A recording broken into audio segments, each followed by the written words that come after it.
Hi, I'm Kate from dailytarotgirl.com, and today I'm going to be chatting with Victoria Maxwell. So Vix is also known as the New Age Hipster.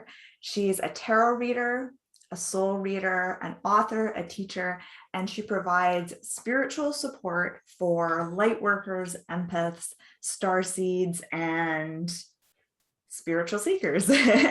So welcome, Vix. I'm so excited to chat with you today. I was poring over your website and your blog this morning, and it says that you love vegan pizza, the 80s, and binge watching Riverdale. Yep. I can relate to a lot of that. I don't think I love the 80s. I like pizza, both vegan pizza and non-vegan pizza, and I have also binge watched Riverdale. I haven't seen all the seasons, but I've seen at least the first two, maybe the first three seasons. Yeah, I'm a couple of seasons behind now. When I posted that on my website, I was like fully in it. I was just like Riverdale, and then I kind of overdid it. I needed a little break, so I do have a little bit to catch up with. I find the thing I don't like about Riverdale is I feel like they crank out the episodes really quickly. There's like each season has like 30 episodes or something crazy. Yeah. And I feel like the writers are recycling the plot points at this point. Like it feels like the writers are kind of lazy on that show. I don't know. I definitely feel like the first couple of seasons were like where it's at for Riverdale. Mm-hmm. Yeah. So I have so much I want to ask you about because like I said, I've been poring over your blog and your website, and I have to say I love the spreads that you've been posting to your blog. So you posted one recently, a 90210 themed tarot spread, and you also did a really cool one. It was a dirty dancing themed tarot spread. So I just wanted to let you know that I love that. I thought those were super creative and fun.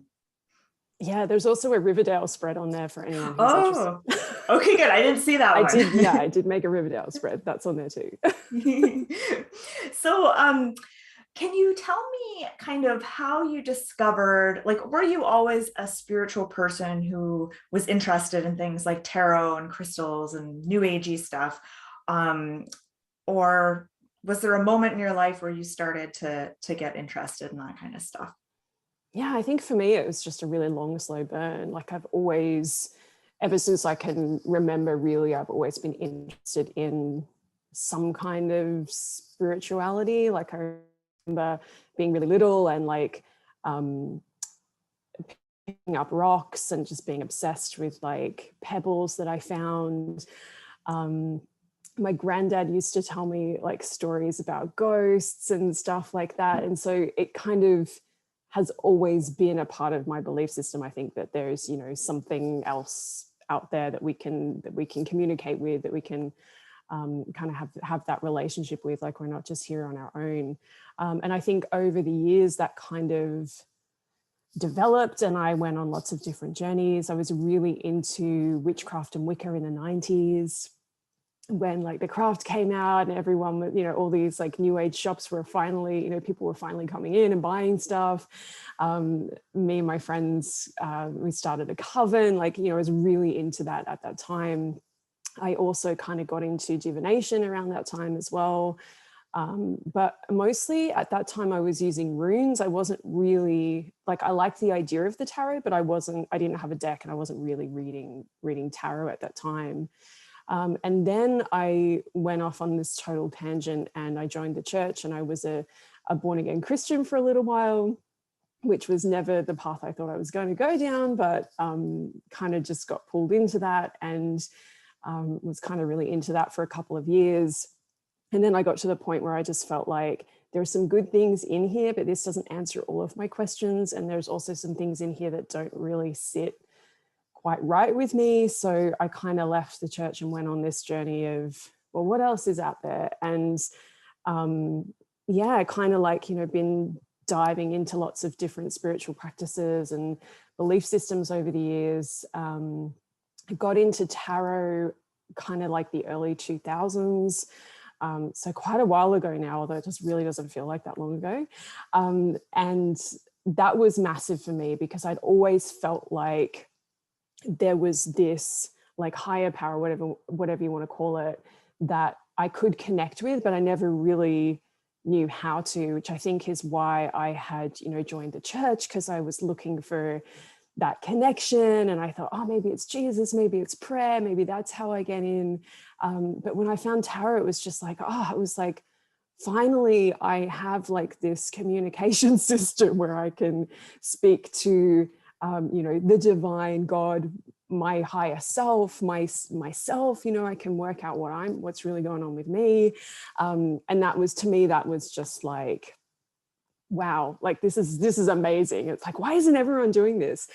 So that was kind of the point where I really, really started to get into tarot. And then I was kind of a little bit on and off with it for a while, because even though I'd had some really amazing experiences with tarot early on, I felt like I didn't really know how to read the cards. Like I knew the answers could come through the cards, but it was a bit unpredictable. And I didn't always know what the cards meant. And so, there was kind of like a lot of going to the book for the answers, trying to work out what the cards meant. And then many, many years later, I was just getting this nudge to get back onto my spiritual path, get the tarot decks out of the cupboard again and give it another go. And that was, 2011, 2012. And that was kind of when everything started to fall into place and make sense. And I was like, I can read the tarot. This is amazing. And then I started my blog, and then I started my business, and now we're here.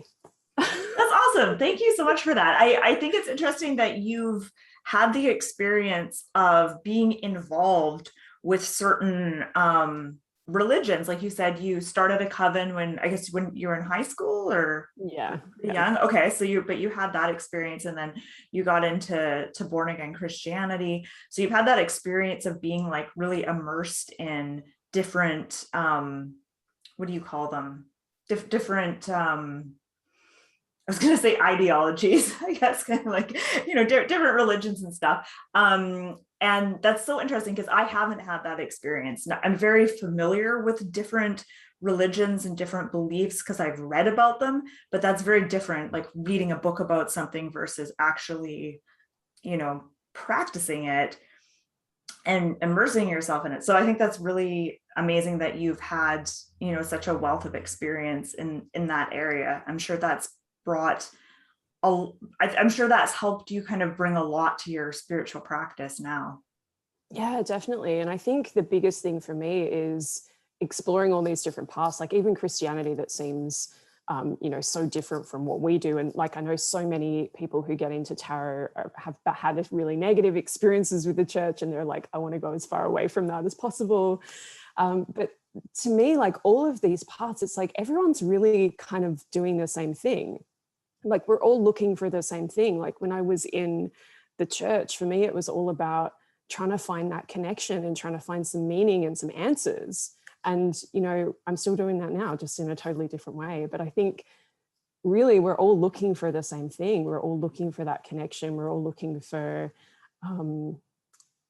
like the reason, why are we here? Like, what are we supposed to be doing with our time? Like, all of these really big questions, all the questions people come to us, with when they want a tarot reading, they're like, what am I supposed to be doing with my life? All these things. It's like everybody's asking those questions. Just some people are going to church to get the answers, and some people are going to the tarot.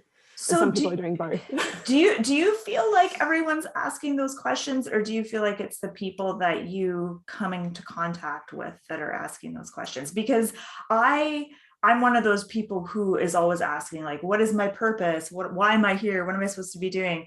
And I was talking with another tarot reader, and at that time, this was a few years ago, a lot of the people coming to me for readings were also asking those questions. And so I just had this assumption that like, we're all thinking this. And I said that to this other tarot reader, and she's like, that's weird. I don't think I've ever had anyone ask me that question in a tarot reading. And then I realized that like, yeah, I don't know if most people are asking those big soul questions, like why am I here? What's my purpose? Like, I don't know. What do you think? Yeah, that's such a great question. And I think there are, I think there's plenty of people who are just going about their day and they're just getting through their day, and they're maybe not putting too much thought into that. But it's interesting what you said, because I've really noticed when I started doing tarot readings for people, the type of questions that people were coming with were really kind of, I mean, I don't want to say like surface level stuff, because obviously those questions are really important to that person in at the time, but a lot of questions about, what's this guy thinking about me, sort of like, kind of questions like, oh, I like this guy at work and I don't know if he likes me, can you pull a card on it, kind of stuff. And I was like, yeah, sure, let's pull some cards on that. But as I've kind of, I guess, as I've gone on my own journey and I started thinking about all of these questions, I think that, I don't know, I think as readers, we, people resonate with us depending on what they think that we can do for them. So if you're a reader that specializes in relationship readings and that's like your thing that you love and you're really good at it, then you probably get a lot of those people with, the big relationship questions or struggling with that. But yeah, I found over the years, like, now one of the biggest, most common questions that I get now is around like life purpose. Like, what am I supposed to be doing? Like, I feel like I'm here to do something, but I don't know like what that actually is. Like, can you just point me in the right direction? So I get a lot of people asking those big questions now, whereas a few years ago, people just wanted to know, oh, should I take this job or this job? But I think it's also because like those are the things I talk about. I talk about that stuff online. I talk about that stuff in my courses and classes. So I think people see that and they're like, oh, maybe Vix can help me with with this. Yeah.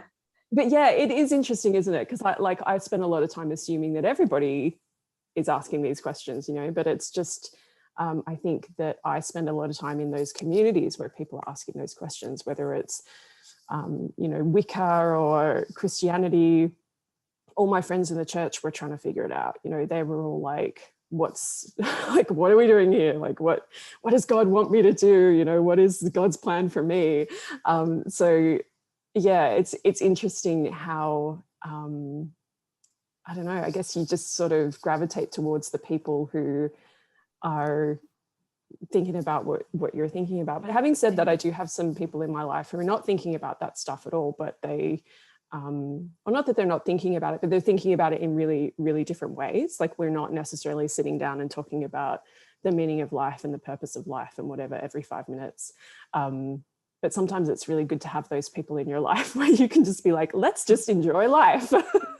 Let's just go and have a drink and like not be constantly like, why are we here? Yeah, that's interesting you say that, because I'm one of those people who's always like wondering, what's my purpose? Why am I here?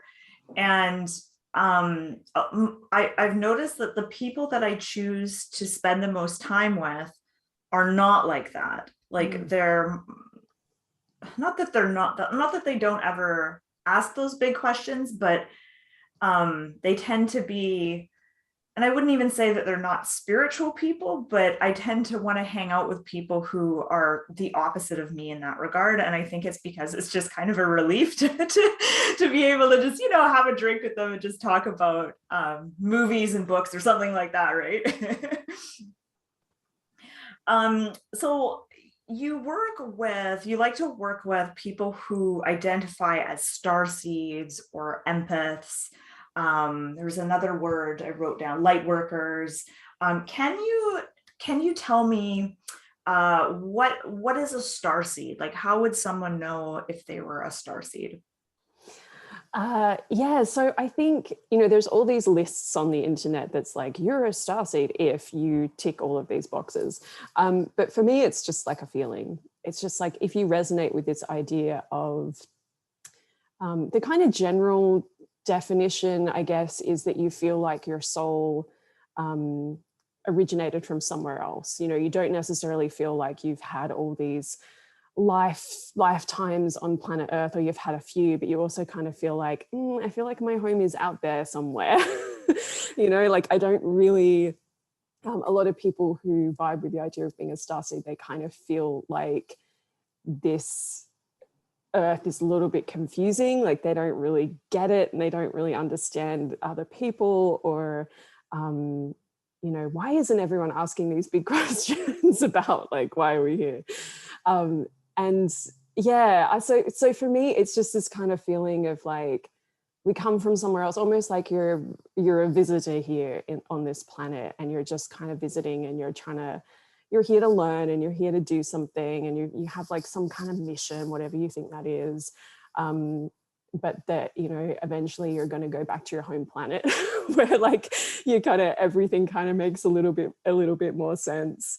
So yeah, I mean, I guess it's just another one of those labels. And, you know, sometimes I think, you know, a lot of people hate all these labels, and I think that's totally fair enough. But for me, it can kind of help people to be like, oh, okay, maybe that's why I feel so weird, and like maybe that's why I don't get it. Maybe I'm just like, I'm not really from this planet. I guess it's just another way to describe that feeling of like, you know, I feel really different, and like I don't really fit in, and I hope, you know, I like to think there's somewhere out there that maybe I do fit in a little bit more. Yeah, I've done a lot of reading about starseeds. I have a number of books on the topic. And I think I first discovered the idea in a Dolores Cannon book. I don't know if you've ever read anything by Dolores Cannon. Yeah, I think that's when I first was kind of introduced to that idea. And I immediately resonated with it. And I was like, oh my God, this totally sounds like me, like 100%, absolutely. So then I you know, got a whole bunch of different books on it and read up on it. And I think that, yeah, and part of me, like when I was reading through a lot of this stuff, because it is kind of, like you said, like if you feel like you don't really fit in, or if you kind of feel like maybe you're from another planet, you know, I resonated with all of that. But I think I often wonder, I'm like, doesn't everyone feel that way sometimes? I don't know. I'm not sure. I think a lot of people do some of the time. And maybe we're all starseeds, you know, maybe we all came from some other galaxy somewhere. But the one thing that I thought was interesting that I came across in all my reading about starseeds was that a lot of starseeds have no desire to get married or have children. And that was me.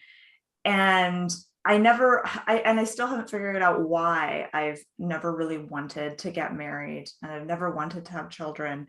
And I don't know why, like there's no obvious reason. I just have no desire to do it. And so the whole starseed thing gave me kind of a good explanation. And I'm trying to think what the explanation was. It was something like, you're just here temporarily, and if you get married and have children, that kind of ties you to this planet more, because then I guess you have, if you create generations, then you're sort of like more energetically tied to the planet, whereas you don't want to be, because you want to leave at some point, something like that. Anyways, I thought it was an interesting explanation.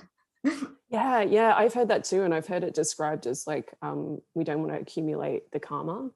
So Yeah. it's like, we just want to like, you know, be here, like have a few friends or whatever, but there's no reason to like to come back, because a lot of people, you know, think that we incarnate like through our family lines and stuff as well. So it's like, oh, okay, well, if I just cut myself up at this point, then I don't have to come. Like maybe I want to, but I don't have to. But that's really interesting, because I don't have kids either. I am married, but I don't have children, and I don't have like I don't have any plans to have any. Yeah, right. Yeah, I'm not technically married, but I do have a partner. We've been together 21 years. So I think that like kind of like a marriage. Yeah. Okay, my next question was, what drew you to doing this kind of work? Because the kind of work you do is pretty unique, you know, working with people who are empaths and light workers and doing readings and stuff like that. Like it's a really unique line of work. And sometimes I forget that it's a unique line of work, because like we're like doing it. Yeah, exactly. So what drew you to do that? Because I know you used to be a high school drama teacher, which is a more like mainstream kind of kind of Yeah. career. So Yeah. what made you want to make that shift? Yeah. It sounds really corny, but I feel like it chose me. So yeah, so I was a teacher for quite a few years. I taught high school drama, I taught high school English, and then I got into teaching special needs, and I became an autism specialist teacher for quite a few years as well, which I really loved. Like I love working with kids, but I just really struggled with the education system. Like it was just really, really difficult to work in that environment. So I started to kind of ask my guides and angels to get me out of there, to like give me a sign of like, you know, what can I be doing? And I'd always wanted to be a writer, so I'd always wanted to write fiction. Like that was one of my biggest dreams. So I kind of had this idea like, oh, I've got, you know, maybe I could do some tarot readings and I could like just kind of get out of teaching. You know, it was never like, oh, I'm going to be a tarot reader and that's going to be my job and whatever. It was just like, maybe I could just make a little bit of money doing that, and then I can let go of my job and then I can figure it all out. But yeah, like I never expected to be doing the work in this way. Like when I first started doing readings, it was just like, you know, I answer whatever question someone throws at me. I'm just like, I'm a tarot reader, bring your questions, let's pull some cards.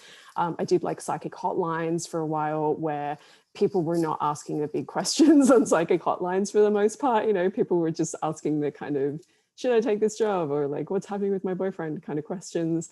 And yeah, it just kind of like evolved into this thing where like, you know, suddenly I kind of found myself here. Like I didn't really have any plan to do this work. It just, you know, seemed like, oh, maybe I could do a few readings for some extra cash.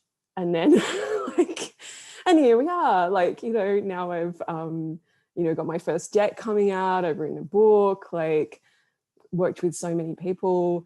So yeah, so I think that it was really just came from asking for guidance to get, you know, most of it was just like, I just wanted to get out of my job. And then the universe was like, okay, just kind of like, why don't you try this? And I was like, really? Because there was like, it took me a really long time to even get to the point where I felt like I could be a tarot reader, because I'd never thought that was something I could do. Like I never thought tarot reading could be like a real job.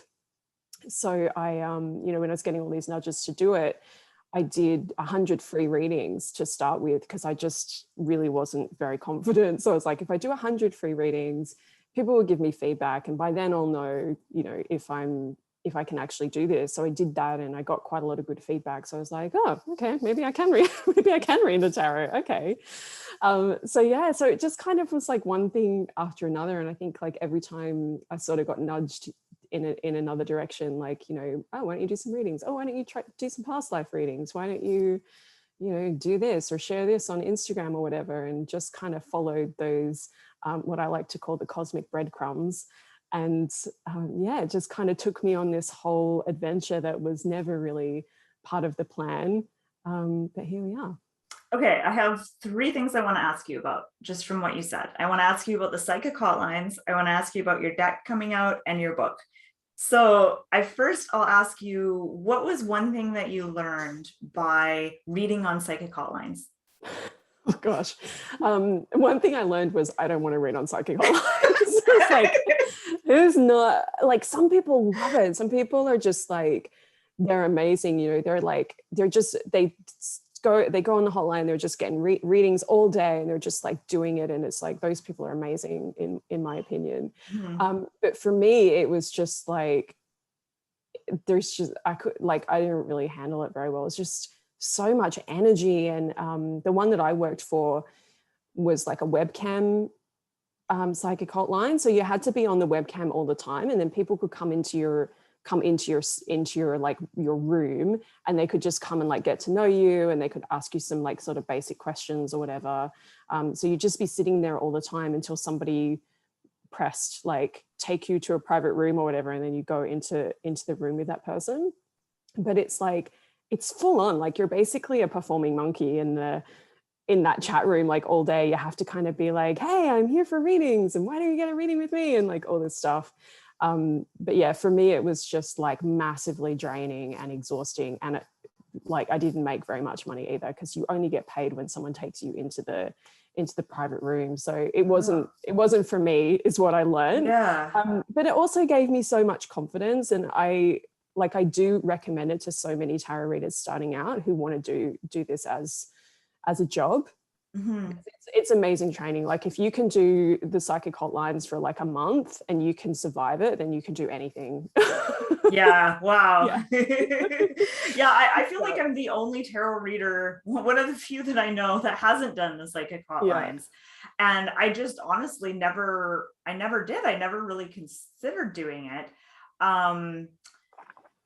But I like what you said, how when you didn't have much confidence in your skills as a reader, you did 100 free readings. I did that too when I was learning tarot. I just did as many free readings as I could for people. And I feel like that is like the best way to get good, is to just, and it sounds like the psychic hotline thing was like kind of like a boot camp for you, right? You just like threw yourself in there. And awesome. Definitely. So tell me about your deck that's coming out. So the deck's actually coming, it's the official release date in Australia is actually tomorrow, but then it's kind of staggered. So I think the release date, I think it comes out the end of August in the UK, and then like the beginning of September in the US. But it's called Angels Among Us, and it's an oracle deck. And the whole vibe of it is just that it's like angels and ascended masters who just look like normal people. Mm-hmm. And cool. So, yeah. And so, because I've worked with so many, I'm sure as you have too, I've worked with so many decks over the years. And so many of them, especially like with the angels and the masters, like they always have this, like, you know, they're in their long robes and they've got their like massive, like, you know, all glowy outfits or whatever. And they never really, to me, look like, oh, that's someone that I would want to go to the pub with, you know, like that's someone I want to go out for coffee with and like have a chat. But for me, like in my meditations and my work with all of these beings, they've always just appeared to me as just like a friend, you know, like someone to sit down with. Like one of my favorite things to do is to go to Sirius and to meet with Thoth, and we just sit down and have tea. You know, it's not like it's not like he's like, okay, Victoria, now you must do this or whatever. It's like, come and chat, like what's going on? And we sit and we, you know, have a chat. So I really wanted to create. Sorry, I just want to stop you there. How do you do that? Like, do you? Yeah, it sounds a bit like what? Well, is it like, because everyone has a different process for having those kinds of experiences? Like, is this like an astral travel thing you do? Is it just a meditation, like a guided kind of meditation you do in your head, or do you take a ton of edibles and mushrooms? And, you know, what happens here? So for me, it's basically just a meditation, and it's like a really deep meditation though, you know, like there's a meditation where you're like, oh, I'm meditating, and this feels great and this feels nice. But to me, it's kind of like going a little bit deeper and going on I guess what I like to call like a meditative journey, and taking yourself, you know, I often see myself like flying through the stars, and then I'm like, oh, I'm going to this place and I'm going to meet with my guides and sit down and have a chat. But I think, you know, as much as I see it as me sitting down with Thoth and Sirius and having a chat, it doesn't, like, is it definitely that I'm sitting, is it like I'm really visiting Thoth in Sirius, or is it just a way for me to connect to, you know, that energy that people call Thoth? You know, is it just that this is a really wise, powerful energy that you can connect with and you can, you know, communicate with to somehow, you know, get the answers that you're seeking in that time? But for me, it's like, let's just visualize myself sitting and having a tea, and you know, it's all just kind of happening in that space of meditation where I feel like I'm asking the questions and I'm receiving the answers, and that's the way that it works for me, I guess. What helps you have those kinds of meditative experiences? Because I think there's different kinds of meditation, right? Like there's the kind of meditation where you just kind of sit pay attention to your breath. And the whole goal is to just kind of empty your mind and be present in the moment. There's that kind of meditation. And then there's the kind like what you described, where you actually go on a journey and it's more creative and imaginative in a sense. So is there something that you do that helps you get into that state? Yeah. So for me, it's just practice. Like the more I have sat down to do that over the years, the easier it has become. So, it doesn't happen every time. Sometimes I sit down to meditate and I'm like, give me answers, and nothing happens. It's like, okay, we'll try again tomorrow. But yeah, people often ask me that, and it's like, how can I have these experiences where an angel comes to me and gives me some like wise advice in a meditation? That's like, well, you have to sit down to meditate. And it may not come the first time, it may not come the second time, it may be 6 months before you have like, oh, suddenly I was in meditation and just this thing happened and it was amazing. And yeah, so I would say practice, because I know so many people, and I used to be like this too, they want to have these kind of like big experiences or whatever in meditation, but they don't want to sit down and practice. It's like, if it doesn't happen the first time, it's never going to happen, so I'm not going to try again. But for me, it's a lot about just showing up and doing a daily spiritual practice, so that if there is a guide or an angel that wants to pop in, I'm available. It's like, okay, I'm here if you got something for me today. So yeah, that's how it feels for me.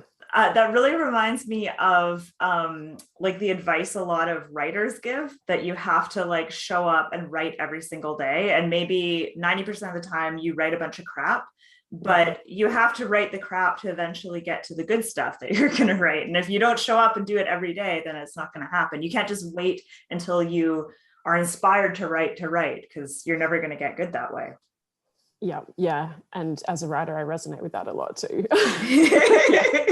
So tell me about your book, because your book is called Witch Please, which I think is such a cool title for a book. Yeah. So Witch Please is it's basically, I used to teach this course called Woo Woo 101 many years ago. It's still on my website. It's kind of old, but every time I think about deleting it, it's like, no, there's still some really good stuff in there. So I've left it on my website. But basically that course was like for people who are kind of brand new to the spiritual journey, and they want some, they want to know, how do I connect to my spirit guides? How do I clear and ground my energy? So there's all this kind of like basic stuff in that course, and that the book Witch Please is kind of, a lot of it is the stuff that I was teaching at the very beginning, like, well, how do you start on this journey? But there's also, I also have found over the years that so many people kind of, because we're all teaching ourselves like all of this spiritual stuff, right? So some people will have taught themselves some of these like really high concept spiritual things, but they haven't done any work on grounding their energy, so they're struggling to kind of do anything with it, because it's like, oh, I've got, I'm seeing angels and I'm all of this amazing stuff is happening, but I don't know what to do with any of it. So it's like, okay, we'll work with your energy, ground yourself so that you can like receive that information and you can move out into the world. So a lot of it is the spiritual basics, really, like working with your energy, connecting with your guides. There's like manifestation, there's law of attraction, but there's also like witchy kind of rituals and spells and things that you can be working with as well. So yeah. Nice. Do you have lucid dreams very often? Like a dream where you are dreaming and then you realize you're dreaming in the dream, but you don't wake up, you like keep dreaming, but you know it's a dream? I have a couple of times, but not usually, no. Okay, I just thought I'd ask because I have them a lot, and it sounds like you are the kind of person who is very creative, and like you have a very I want to say like you're probably a visual person. Like it sounds like you can meditate and go on journeys and probably feel things with all of your senses when you're in those different environments. And I do that too. And I have a theory that people who are like that have a lot of lucid dreams. So I thought, I wonder if she has a lot of lucid dreams. Yeah. No, not really. Like I have a few times. I've had quite a few dreams that I mean, I guess it's like a lucid dream when you feel like it's really, you feel like it's really happening, and then you wake up and you're like, I swear that was real. Mhm. But yeah, it's interesting because yeah, I don't know. I haven't really done a lot of dream work in that way. But also I tend to forget my dreams a lot. Like I don't really, I wake up and I'm like, I know I had the weirdest dream, but I have no idea what happened. So I guess the answer to that is not that I'm aware of, but that doesn't mean I'm not doing it every night and I just can't remember. Yeah, that's a big thing. I think we don't remember like probably 99% of the dreams that Yeah. we have. So is there anything that you do in your day-to-day life that helps you really like nurture the intuitive and sensitive and psychic part of yourself? Yeah. So I guess my spiritual practice that I do every morning is like a massive part of that. So in my spiritual practice, um, I call on all my guides and angels. I set intentions. I ground myself, clear myself, um, do a whole bunch of different like energy work. It sounds like a lot, but it only takes about 15 minutes. What I'm saying, people are like, "Oh my god, you do that every morning?" And it's like, no, it's really quick. It's just like, yeah, I'm grounded, I'm clear. Like you just once you've been doing it for so long, you can do it quite quickly. But I also, I read cards for myself really often, not every single day. Um, but like that's one of the things that has really helped me a lot is reading cards intuitively and then finding that I can do that without the cards as well. Like I don't necessarily need to be in my spiritual practice or to be, oh, I've got a question, I'm going to pull some cards. It's like I can kind of go through my day using those skills that I practice every morning and being able to kind of tune in the rest of the time as well. But I think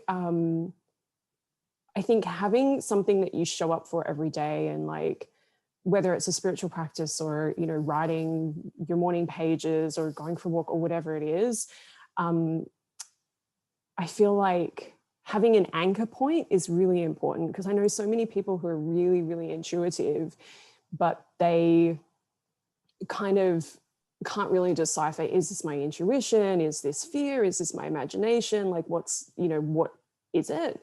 So I think making sure that we have something that kind of like can anchor you, so that when you are getting those downloads or intuitive hits or however you want to describe them, like they have somewhere to go. Because I know for me, I have like so much air in my chart, so I'm like constantly like ideas and thoughts and just everything.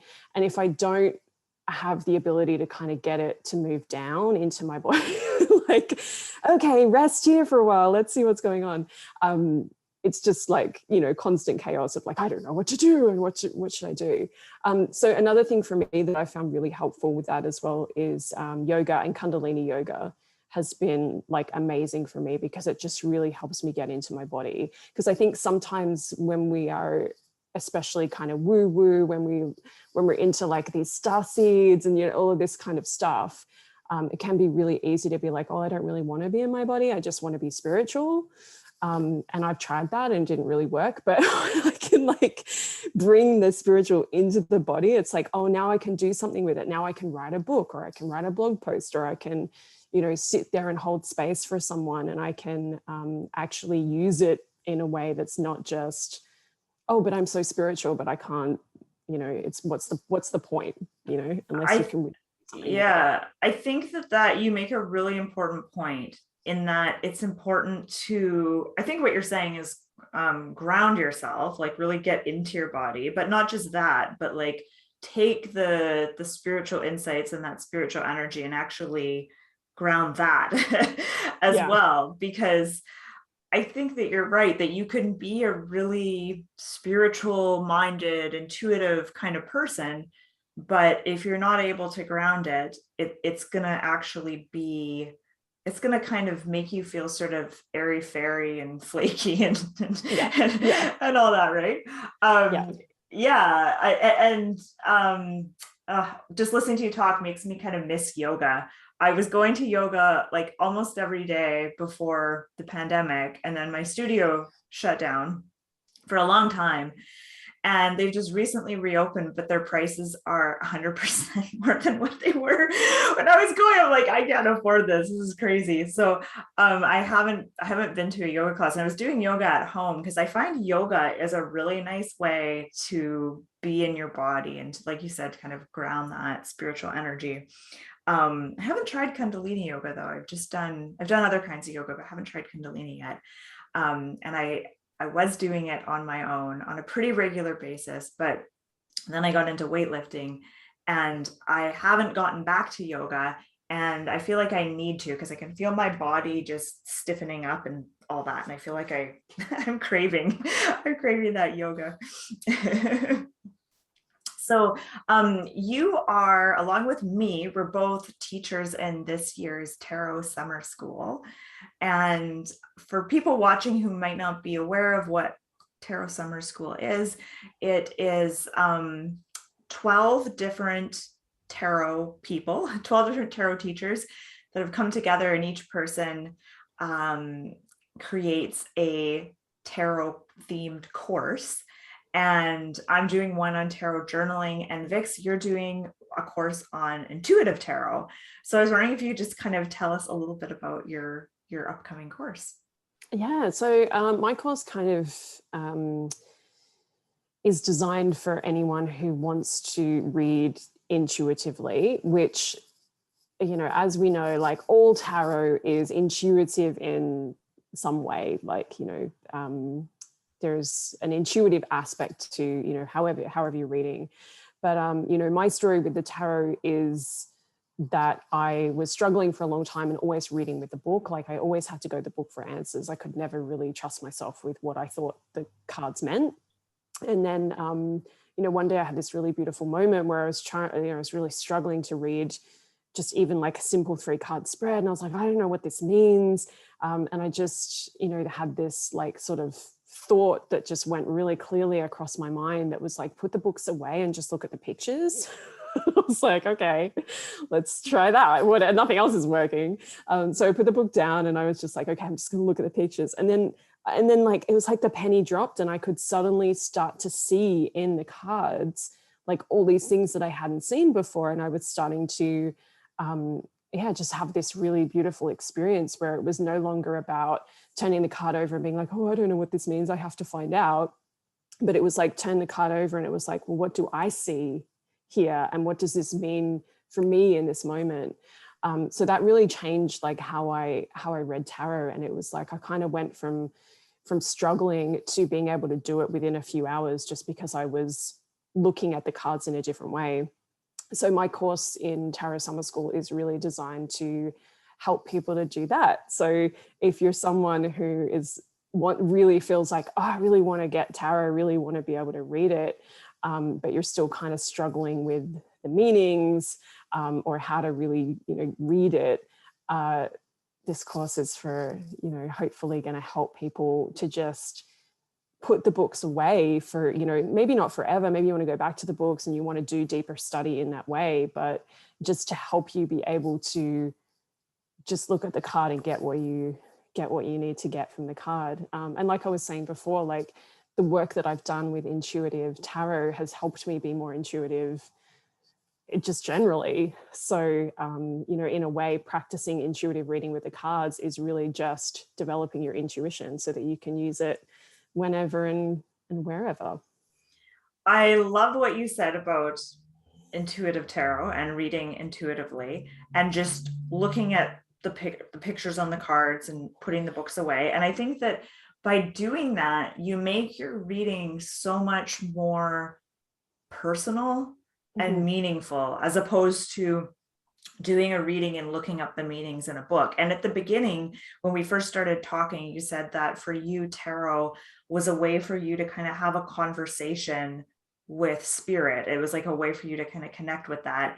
And I think that the more you hone those intuitive reading skills, the more that conversation feels personal and meaningful, really. Yeah, I totally agree. And like one of the things we do in the course is we write our own little white book. So instead Nice. of, having your book that's like this, well, this person said the magician means this, so then it's always going to mean that in every single reading. And it's like, oh, but there's so many different things that it can mean depending on the question, the cards, the day, like, like so many things. So it's really about just working out, well, what do the cards mean to you in this moment? What are you seeing in these cards, instead of always looking at, well, what did this person who wrote the book for this deck, what did they think it meant? It's like, well, what do you think? What do you see? So how has your work with the tarot helped you navigate your life's purpose? Oh gosh, It that's a big question. is kind of a big question. I love that question though. So to me, I think, like, for a long time I was on this path of, oh, what's my purpose? What's my purpose? And I still get into that energy sometimes too, but I kind of realized that, it's not just one thing. Like, we don't just have one purpose here. It's like we have lots of different things that we're here to do, that we're here to experience, lots of people we're here to help. And I think the tarot helps me to kind of like hone in on, okay, well, what do I need to do right here and now? Like, what is my purpose today? Like, how can I serve? How can I do what I'm supposed to be doing? But one thing I've started doing when I do kind of bigger spreads now is I always pull like an extra card, and it's like, what is the higher purpose of this? So I might be doing a reading for someone that's like, they're asking, what do I need to know about work? Like, should I take this other job or whatever? And it's like, okay, well, these are the cards, but the higher purpose is kind of like the higher question, like, well, what do you really want to do with your life? And it's like, you can come and sit down and be like, should I take this job? But, really the question is, well, what do you really want to be doing? Because do you even want to do this job? Or like, is there something else that you feel like you're called to do? But yeah, I feel like, to me, the tarot is like a little guiding light. And it's like, whenever I'm feeling like I don't know what the heck I'm supposed to be doing, I sit down and I do a reading, and it's like, okay, now I have an action step, or now I know kind of what's blocking me or what I need to be working on. So I think it's kind of like a roadmap on the way of, towards your highest purpose, I guess. I love that. And I love that idea of doing a card that represents, the higher purpose of something. I think that's a really great way to take a reading that might otherwise be kind of mundane and surface level and kind of shallow, and actually give it some depth and more meaning. Yeah. Yeah, I love that. I'm gonna try that next time I do a reading. Yeah. And I love doing that with my clients too, when they, they come in and they're like, oh yeah, I'm just like having some, just thinking about moving house or whatever. And it's like, okay, we think we're doing this. And by the end of the reading, it's like, there's this whole other thing that's like, you weren't even thinking about, but now we realize, there's a much bigger kind of thing going on here that you're working through. And yeah, I think some people really like that, and some people are like, can you just tell me? Yeah. Like, I just want to know if I should move house. Yeah, there's some people that would hate that for sure. Yeah, just give me a yes or no. But I think there is always like a deeper issue or a bigger thing going on, even with the most silly kind of questions that we might ask the tarot, right? There is like a deeper question. And that's something that I like to talk about and to teach in courses that I teach. Is like, the question that people ask you isn't always the real question. Like, sometimes there's like an underlying question under that question.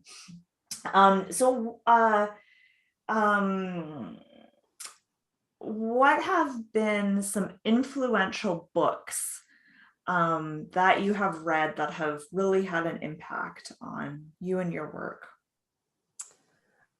So in terms of the tarot, one of the first books that I really felt like was super useful for me was Dusty White's The Easiest Way to, I think it's called like The Easiest Way to Read Tarot Ever or something like that. And I remember seeing that on Amazon and just being like, oh, it's the easiest way to read tarot ever. Cool. Like, you know, that's what I want. I don't want, you know, these massive, and I, you know, have over the years bought a lot of these massive books that's like, you know, every symbol in the tarot has been like, you know, 10 pages on every symbol or whatever. But I was just like, I just want this easiest way. Like, thanks.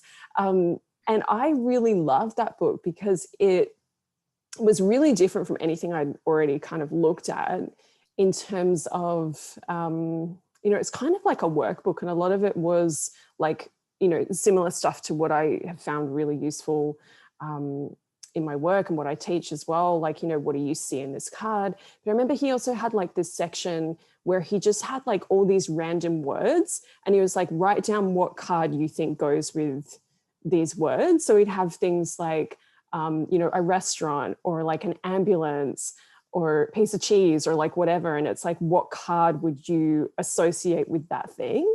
And like, that really helped me to kind of, like, I'd never done anything like that before. So it was like, okay, now I'm looking at it the other way. Like, what would I put for those words? And yeah, that just really helped me to start to kind of see the cards in a much bigger way than just, you know, this card means this.